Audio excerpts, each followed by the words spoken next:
اللهم صل على محمد وعلى آل محمد كما صليت على إبراهيم وعلى آل إبراهيم إنك حميد مجيد اللهم بارك على محمد وعلى آل محمد كما باركت على إبراهيم وعلى آل إبراهيم إنك حميد مجيد أعوذ بالله من الشيطان الرجيم بسم الله الرحمن الرحيم قل هذه سبيلي أدعو إلى الله على بصيرة أنا ومن اتبعني وسبحان الله وما أنا من المشركين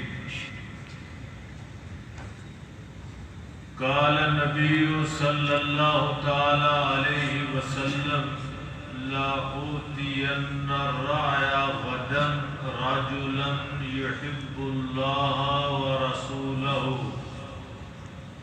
ويحبه الله ورسوله يفتح الله على يديه. نبی اکرم جناب محمد رسول اللہ صلی اللہ تعالی علیہ وسلم صلح حدیبیہ سے فارغ ہو کر آپ واپس مدینہ گئے اور پھر مدینہ جا کر آپ نے خیبر کی طرف لشکر کشی کی اور اللہ رب العالمین نے حکم دے دیا تھا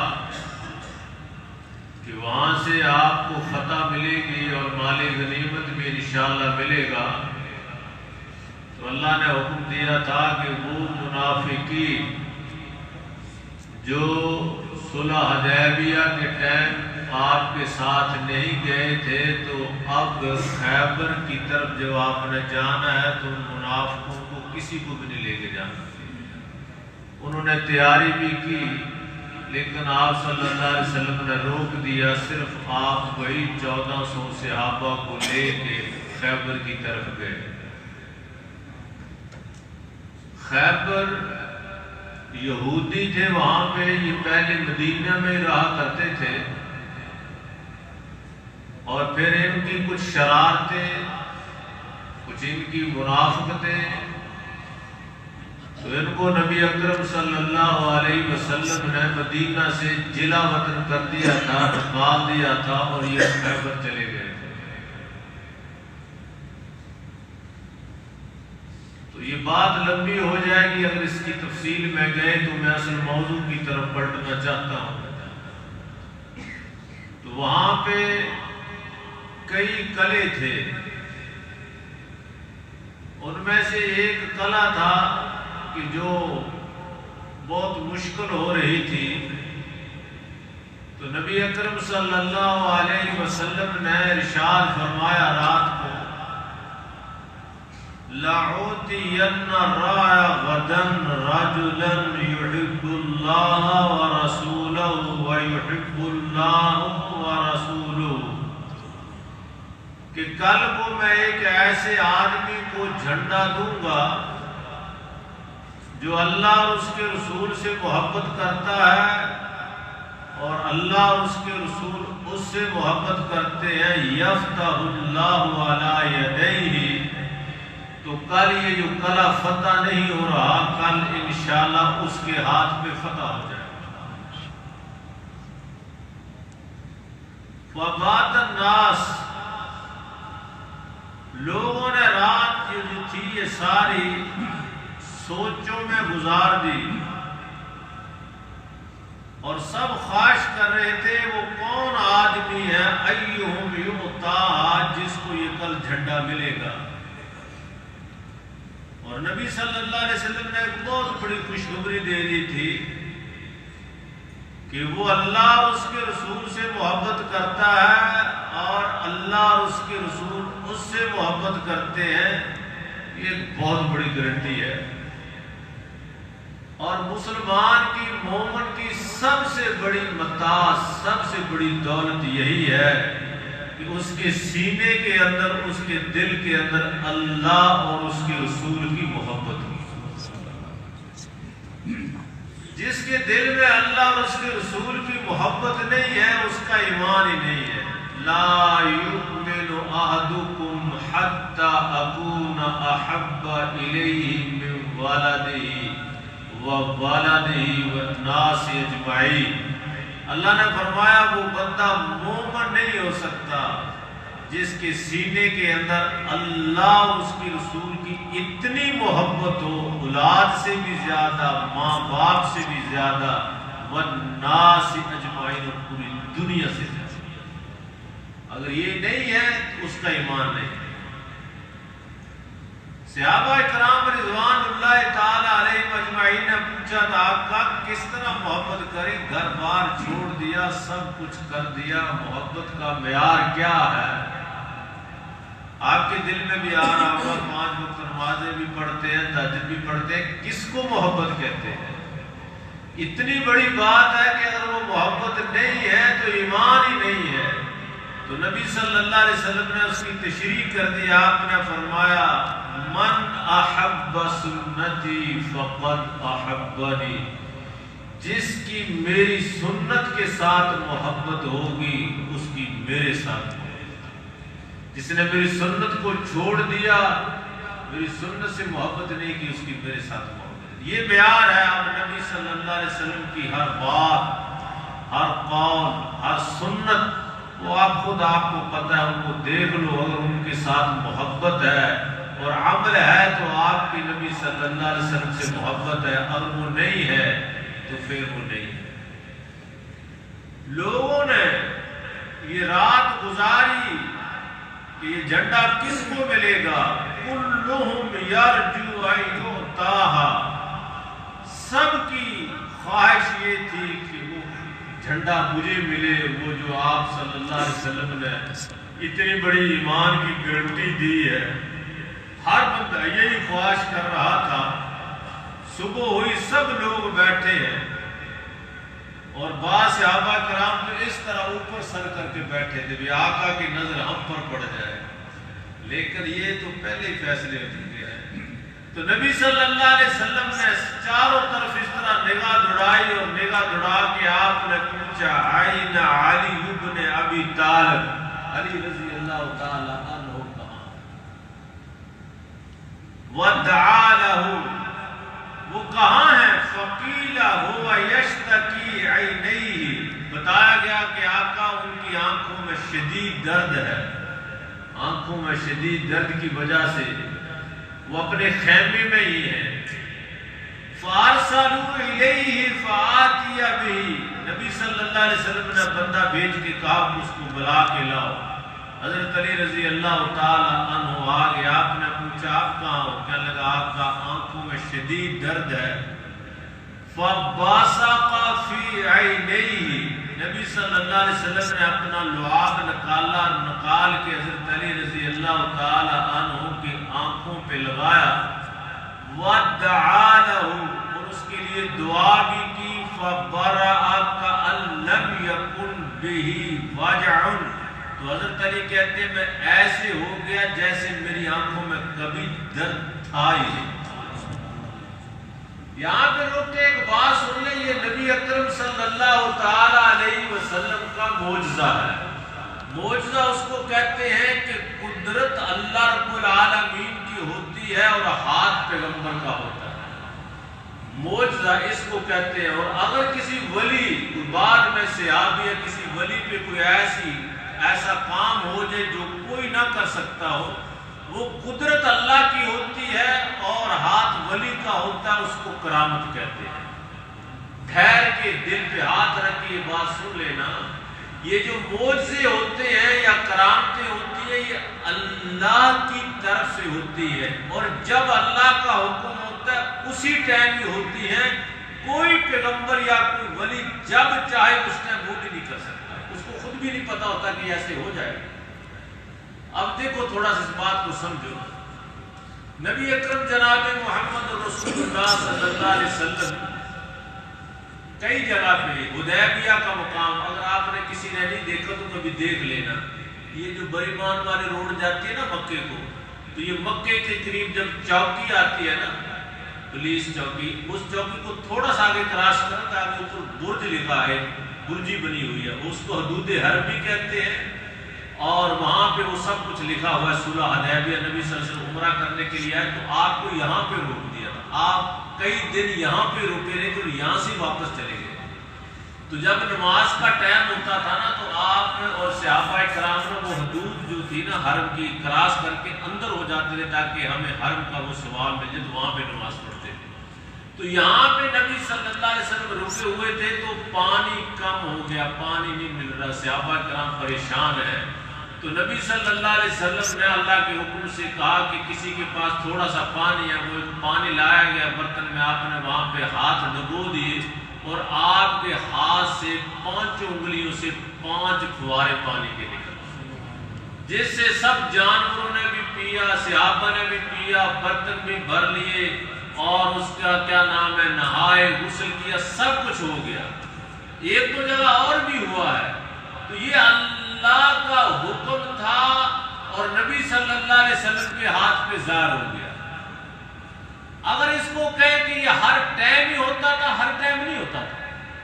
حضرت فاطمہ رضی اللہ تعالی عنہا نبی صلی اللہ علیہ وسلم کی بہت پیاری بیٹی, آپ نے اسے بڑا پیار کیا. حضرت فاطمہ رضی اللہ تعالی عنہ جب آتی تھی نا تو نبی صلی اللہ علیہ وسلم کھڑے ہو کے استقبال کرتے تھے اور ان کے سر کے اوپر بوسے دیتے تھے اور ان کو بٹھا لیتے تھے.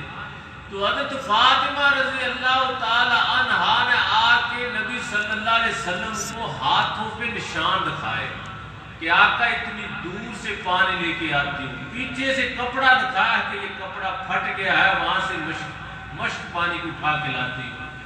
اگر نبی صلی اللہ علیہ وسلم ہر وقت 24 گھنٹے یہی کام کر لیتے تو آپ وہاں کے گھر جاتے اور وہاں پہ انگلیاں ڈبو دیتے, وہ پانی کے چشمے جاری ہوتے. تو یہ یاد رکھنا توحید اسی کو کہتے ہیں, یہی عقیدہ بنانا ہے کہ یہ جو کچھ بھی ہو رہا تھا یہ اللہ کے حکم سے ہو رہا تھا. جب اللہ نے چاہا ظاہر ہو گیا اور جب اللہ نے نہ چاہا تو پھر نہیں.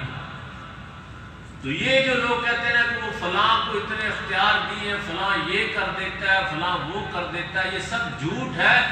جو بھی چیز کوئی ظاہر ہونا اس کے اوپر مسلمان مومن کا یہ عقیدہ ہے کہ وہ اللہ کے حکم سے ہوا ہے, وہ اللہ رب العالمین نے کیا ہے تو وہ ہو گیا.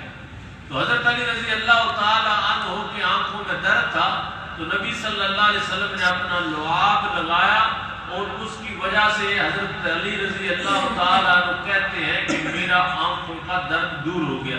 نبی صلی اللہ علیہ وسلم کے لعاب کی کئی معجزے ہیں, میں بہت جلدی بتا دیتا ہوں.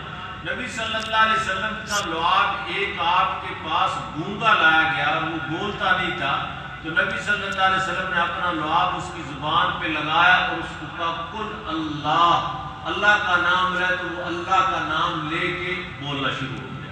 پھر نبی صلی اللہ علیہ وسلم ایک کنویں پہ گئے تو بتایا کہ اس کے پانی جو ہے نا وہ بہت کڑوا ہے.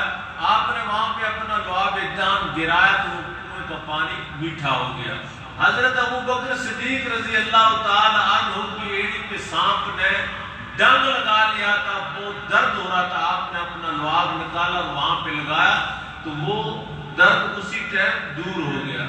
اسی طرح حضرت جابر رضی اللہ تعالیٰ عنہ کا بھی واقعہ آتا ہے کہ جنگ خندق کے موقع پہ وہ آیا اور آ کے کہنے لگا آقا مجھے پتا چلا ہے کافی دن ہو گئے, آپ کو بھوک لگی ہوئی ہے, میں گھر گیا تھا تو ایک چھوٹا سا بکری کا بچہ تھا وہ میں نے ذبح کیا ہے, کوئی 2 کلو 2.5 کلو وہ دانے تھے, اس کا میں نے آٹا بنایا, آپ چلے اور کچھ ہو کوئی 8-10 بندے لے لو تو جا کے میرے پاس کھانا کھاؤ. نبی صلی اللہ علیہ وسلم کے صحابہ بھوک سے پریشان تھے. آپ نے ایک صحابی کو کھڑا ہو کے کہا کہ سب کو کہو کہ تیار ہو جو حضرت جابر نے تمہاری دعوت کی ہے.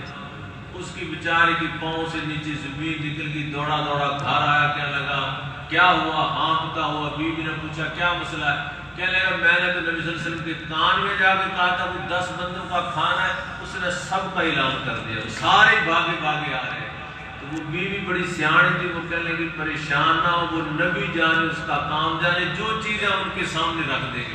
تو نبی صلی اللہ علیہ وسلم نے فرمایا کہ ہنڈیا کو چولہے سے اتارنا نہیں ہے اور میرے آنے سے پہلے روٹیاں پکانی نہیں ہے۔ آپ صلی اللہ علیہ وسلم گئے اور اپنا لعاب نکال کے ہنڈیا میں ڈال دیا اور آٹے میں بھی تھوڑا سا ملا دیا اور کہا کہ اب روٹیاں پکاتے جاؤ، 10 بندے آ کے کھاتے جاؤ۔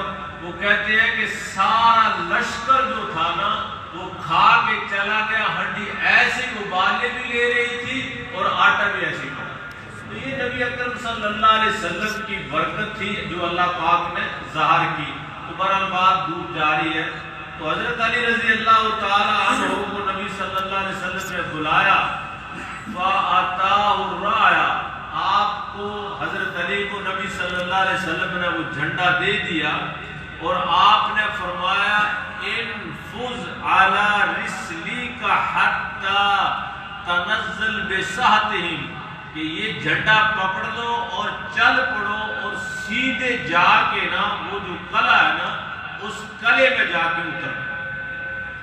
اب حضرت علی رضی اللہ تعالیٰ کو نبی صلی اللہ علیہ وسلم نے فرمایا اعلیٰ رسلی کا مطلب وہ ہوتا ہے کہ نہ آپ نے دائیں دیکھنا ہے نہ بائیں دیکھنا ہے، بس سیدھا جاؤ اور جا کے وہاں پہ آپ نے رکنا۔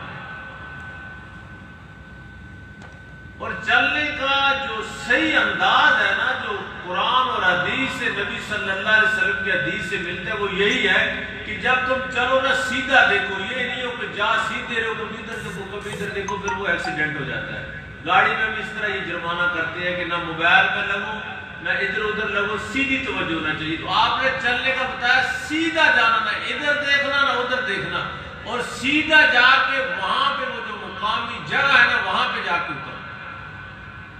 حضرت علی رضی اللہ تعالیٰ عنہ کہتے ہیں میں نے تیاری پکڑ لی، ساتھیوں کو ساتھ لیا اور میں اسی طرح چل پڑا۔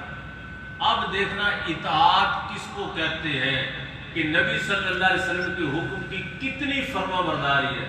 حضرت علی رضی اللہ تعالیٰ عنہ کہتے ہیں میں نے جھنڈا پکڑ رکھا ہے، ساتھی میرے ساتھ ہے اور میں جا رہا ہے، مجھے پھر چلتے چلتے ایک بات یاد آ گئی، نبی صلی اللہ علیہ وسلم سے پوچھ رہی تھی، میں اب نہ ادھر دیکھ رہا ہوں نہ ادھر دیکھ رہا ہوں نہ میں رک رہا ہوں، کیونکہ آپ نے فرمایا رکنا نہیں، اب چل پڑ۔ کہتا ہے میں چلتا چلتا جا رہا ہوں، چلتے چلتے میں نے نبی صلی اللہ علیہ وسلم سے پوچھا آقا جاتے ہی کھڑا کر دوں، جاتے ہی حملہ کر دوں، کھڑا کر دوں حملہ کر دوں، جاتے ہی کیا کرنا مجھے؟ یہ تو آپ نے بتایا نہیں۔ سبحان اللہ، نبی صلی اللہ علیہ وسلم نے جو بات بتائی وہ جو آج کے درس کا نچوڑ ہے۔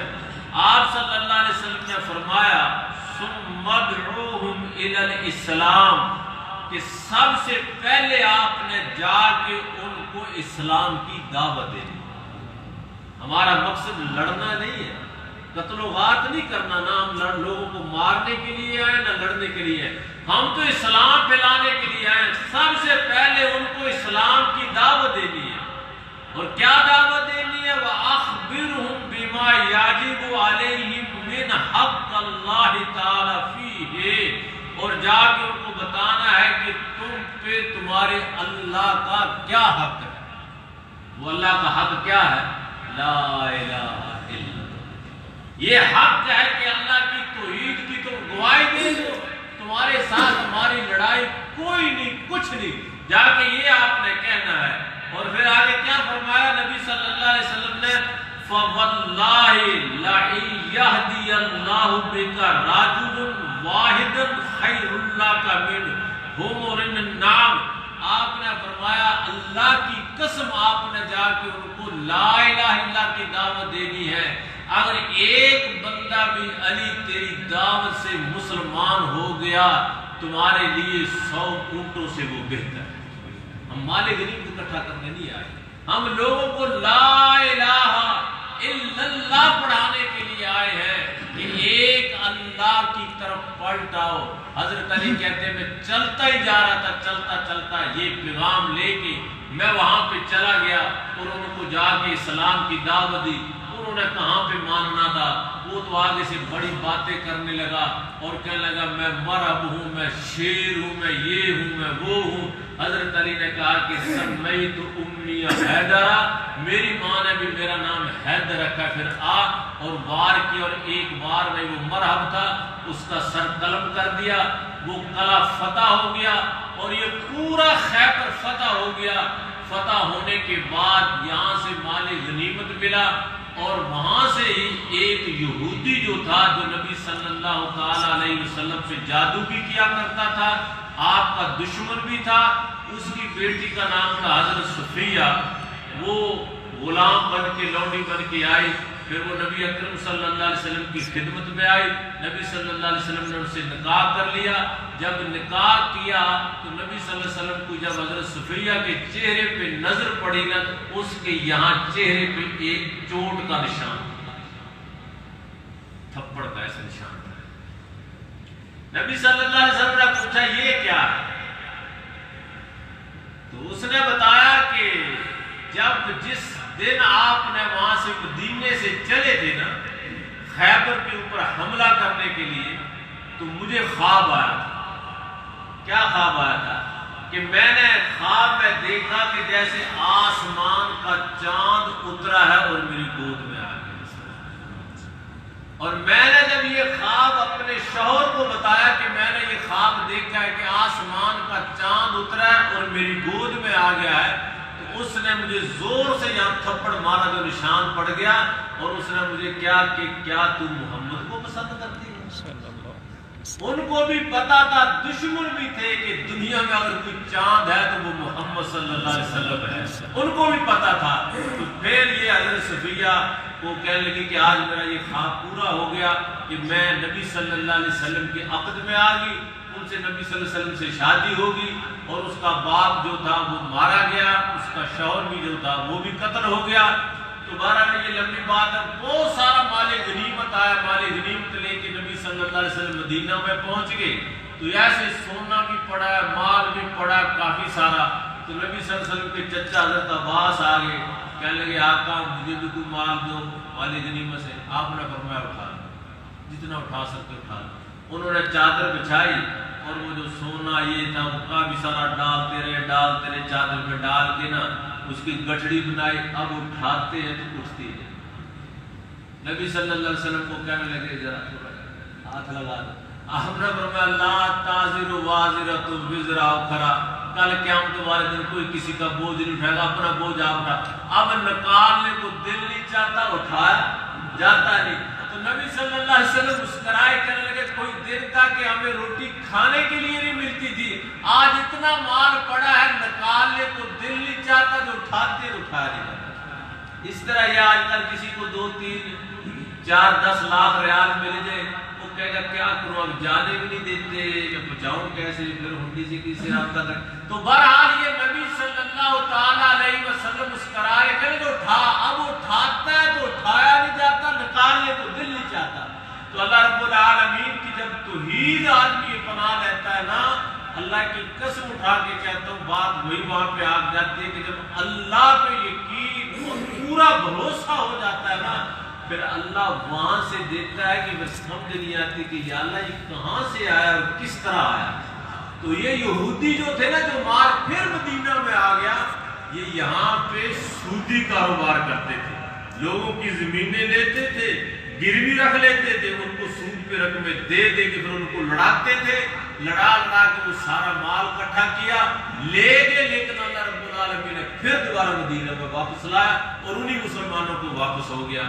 تو اللہ رب العالمین سے دعا ہے کہ اللہ پاک ہمیں توحید سمجھ کر اس پہ عمل کرنے کی توفیق نصیب فرمائے۔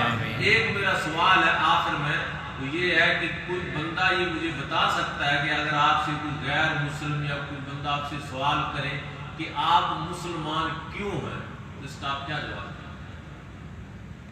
آپ سے کوئی آگے پوچھے کہ آپ مسلمان جو ہے آپ کیوں مسلمان ہیں، اس کا کیا جواب دیں؟ یہ کوئی بڑا سوال تو نہیں کرتے، کوئی کہیں آپ کو عیسائی مل جائے، کوئی آپ سے بات کر لے بھی آپ مسلمان جو ہے آپ کیوں مسلمان ہیں؟